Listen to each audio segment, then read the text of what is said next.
Assalamualaikum warahmatullahi wabarakatuh. Perkenalkan, saya Zukur Fadila Saleh, mahasiswi Universitas Negeri Padang, Fakultas Ilmu Sosial, Prodi Pendidikan Sejarah.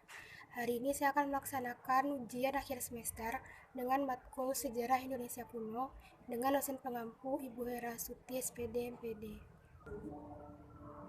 Baiklah, langsung saja kepada soal yang pertama, yaitu analisis kenapa berakhirnya Kerajaan Mataram kuno 930 Masehi menjadi sebab lahirnya Kerajaan Medang Kumulan atau Didasi Isyana. Karena Kerajaan Medang merupakan kelanjutan dari Kerajaan Mataram kuno yang di bawah pimpinan Pusindo. Kerajaan Mataram kuno runtuh disebabkan oleh beberapa faktor. Di antaranya karena bencana alam terjadi di Jawa Tengah, yaitu letusan Gunung Merapi. Oleh sebab itu, Pusindo memindahkan pusat pemerintahan ke Jawa Timur, yaitu Medan Kumulan. Dan faktor lainnya adalah terjadinya serangan oleh Sriwijaya. Oke, soal yang kedua. Setelah mengalami kehancuran, dinasti Isyana bangkit lagi pada masa pemerintahan Airlangga. Analisis apa saja yang dilakukan Airlangga yang tidak hanya mampu menyelamatkan kerajaan, tetapi juga mampu membawa kerajaan pada puncak kejayaannya. Yang dilakukan Airlangga adalah melakukan perluasan wilayah, yang wilayahnya membentang dari Pasuruan hingga Madiun. Bahkan Airlangga juga memperluas wilayahnya hingga ke Jawa Tengah. Dan bahkan pengaruh kekuasaannya pun diakui sampai ke Bali. Beberapa pembenahan dilakukan oleh Airlangga setelah keadaan stabil. Airlangga membangun beberapa bangunan setelah keadaan stabil di Kerajaan Medan. Salah satu peninggalan bangunannya adalah Sriwijaya Asrama yang digunakan untuk mencegah banjir musiman. Selain itu, Airlangga juga memperbaiki pelabuhan Ujung Galuh, membangun jalan-jalan yang menghubungkan daerah pesisir ke kerajaan. Dan juga ia memindahkan ibu kota dari Kahuripan ke Daha. Baiklah, soal yang ketiga. Analisislah hubungan hancurnya Kerajaan Kediri di bawah pemerintahan Kertajaya dengan lahirnya Kerajaan Singosari di bawah pemerintahan Ken Arok.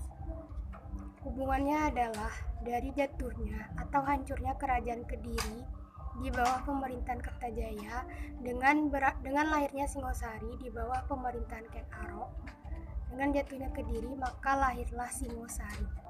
Faktor penyebab dari jatuhnya Kerajaan Kediri adalah karena adanya perkara antara raja dengan kaum pendeta, sengketa urusan tanah. Sumber lain juga mengatakan bahwa raja mendesak para Brahmana untuk menyembahnya sebagai dewa. Namun para Brahmana menolak, sehingga terjadilah perselisihan antara keduanya. Karena masalah tersebut, para pendeta melarikan diri ke daerah Tumapel, yang pada saat itu diduduki oleh Ken Arok. Para Brahmana pun meminta perlindungan kepada Ken Arok untuk menghadapi Kertajaya di Kediri. Keterlibatan Ken Arok dalam perselisihan tersebut menimbulkan masalah dan membimbing Kertajaya untuk bertindak, dan terjadilah pertumpahan darah atau pertempuran di Genter pada tahun 122. Dan pada pertempuran ini Kertajaya mengalami kekalahan. Akhirnya Ken Arok menyatukan kedua wilayah, Tumapel dan Kediri, dan mendirikan kerajaan baru bernama Singosari yang berpusat di Tumapel. Baiklah, soal yang keempat. Jelaskan kenapa suksesi atau pergantian raja pada kerajaan Singosari selalu diwarnai dengan pertumpahan darah. Semua pembunuhan itu terjadi bermula dari kutukan Empu Gandring, seorang pembuat keris yang dibantai oleh Ken Arok untuk melenyapkan saksi kunci terhadap rencana yang telah ia susun sebelumnya. Juga karena doa dari pertapa yang bernama Empu Purwaayah dari Ken Dedes yang memohon agar semua keturunannya dapat menjadi raja. Dan jika Empu Gandring menyanggupi membuat keris dalam jangka setahun, tapi Ken Arok baru 5 bulan sudah datang. Lalu keris pun diambil oleh sang Pu, melarang karena belum selesai, sampai terjadi perebutan sengit yang berujung pada kematian Pu tersebut. Mengerikan bukan? Kutukan tersebut mampu membakar ambisi, menyalakan api dendam, dan seperti ada suhu yang panas di hati mereka, dari Ken Arok sampai kepada turunannya, baik turunannya yang notaben adalah bangsawan dan orang-orang yang sangat berpengaruh pada masanya, dan bisa-bisanya mereka mengubur dalam-dalam rasa persaudaraannya. Ketika Wangsa Rajasa yang dibangun oleh Ken Arok dengan menghempaskan Tunggul Ametung, kemudian memperistikan Ken Dedes, yang pada saat itu merupakan istri dari Tunggul Ametung, dan ia pun harus menuai balas dendam yang panjang dari para keturunannya di kemudian hari. Baiklah, soal selanjutnya, analisislah kenapa kebudayaan dan lokal genius zaman Hindu-Buddha yang masih bertahan sampai saat ini, dan jelaskan kenapa hal tersebut terjadi. Hasil kebudayaan dari zaman Hindu-Buddha salah satunya adalah Candi Borobudur. Candi Borobudur merupakan salah satu peninggalan Hindu-Buddha yang terdapat di Indonesia, terkhusus kepada agama Buddha. Dan Candi Borobudur merupakan candi yang populer di Indonesia.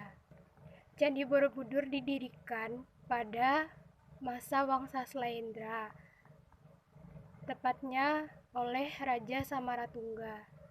Kemudian akhirnya diselesaikan oleh putrinya yang bernama Ratu Pramudawardhani. Dan lokal genius yang masih bertahan hingga saat ini adalah wayang kulit dan wayang orang yang dimainkan atau dipertunjukkan di media elektronik dan di hadapan publik melalui radio dan televisi. Dan selain itu, ada beberapa tempat di Jawa yang masih menggunakan huruf Jawa yang mirip dengan huruf India. Semua itu terjadi karena zaman Hindu-Buddha merupakan peletak dasar dari peradaban bangsa Indonesia. Proses yang berlangsung hingga lebih kurang 1000 tahun, juga mempengaruhi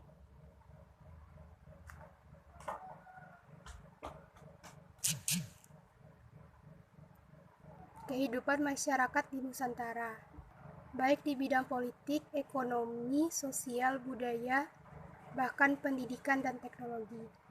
Sekian ujian akhir semester saya, semoga video ini bisa dijadikan penilaian untuk dosen pengampu saya, Ibu Hera Astuti, SPD MPD. Sekian, wassalamualaikum warahmatullahi wabarakatuh.